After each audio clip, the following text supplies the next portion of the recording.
warahmatullahi wabarakatuh. Halo teman-teman, balik lagi nih bareng sama aku Intan. Seperti biasa di video kali ini aku bakal mengulas materi dari penulisan berita dan artikel.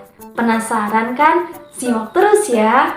Jadi teman-teman, di minggu lalu itu kita ngebahas tentang teknik penulisan jurnal ilmiah.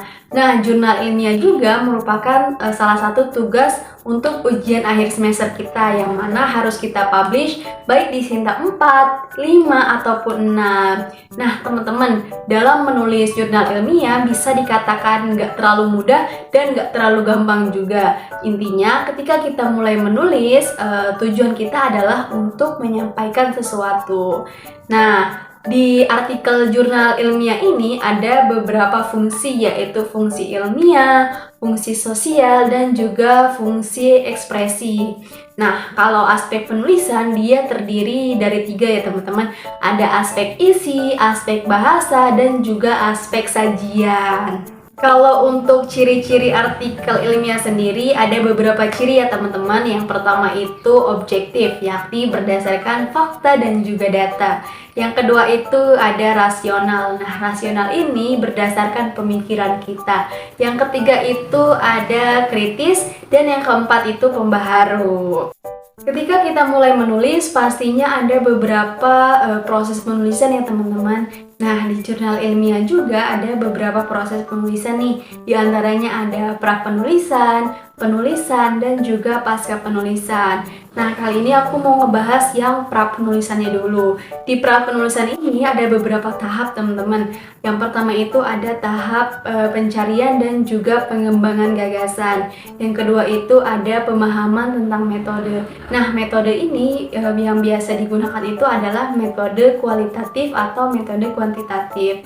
Yang ketiga itu ada pencarian referensi. Nah, bisa dari buku, jurnal, dan lain sebagainya. Nah, dan yang terakhir itu ada perencanaan naskah. Selanjutnya itu tahap penulisan. Nah, teman-teman, di tahap penulisan ini berisi tentang judul, nama penulis, abstrak, kata kunci, pendahuluan, landasan teoritis atau empiris, metode, terus hasil dan pembahasan, kesimpulan dan saran, dan yang terakhir itu ada daftar pustaka. Nah teman-teman, aku bakal ngebahas sedikit anatomi dari penulisan. Di antaranya yang pertama itu ada abstrak. Nah, abstrak ini memuat masalah, terus juga prosedur penelitian, dan juga ringkasan hasil penelitian. Yang kedua itu ada kata kunci. Nah, kata kunci ini dibuat untuk mempermudah penelusuran sebuah artikel. Yang ketiga itu ada pendahuluan. Nah, di pendahuluan ini biasanya berisi latar belakang atau uraian permasalahan yang akan diteliti. Terus juga yang keempat ada landasan teoritis atau empiris. Nah, ini biasanya berisi tentang teori atau konsep yang akan digunakan dalam penelitian. Yang kelima itu ada metodologi. Nah, metodologi ini merupakan uraian terperinci tentang prosedur dalam penelitian.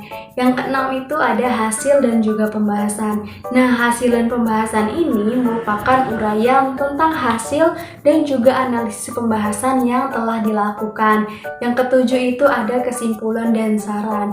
Nah, kesimpulan dan saran ini memuat jawaban atas pertanyaan dari penelitian.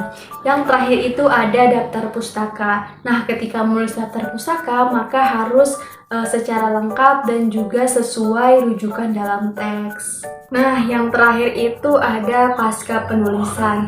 Di pasca penulisan ini ada beberapa tahap ya teman-teman. Yang pertama itu ada revisi naskah. Yang kedua itu ada penyuntingan naskah. Dan yang ketiga itu ada publikasi. Dan kalau contoh jurnal-jurnal terpublikasi itu ada 2 teman-teman, yaitu ada jurnal nasional dan juga jurnal internasional. Mungkin itu aja teman-teman pembahasan kita di Learning Journal minggu ini. Semoga kita semua nih selalu diberikan kesehatan dan juga kelancaran selalu dalam menjalankan aktivitas kita.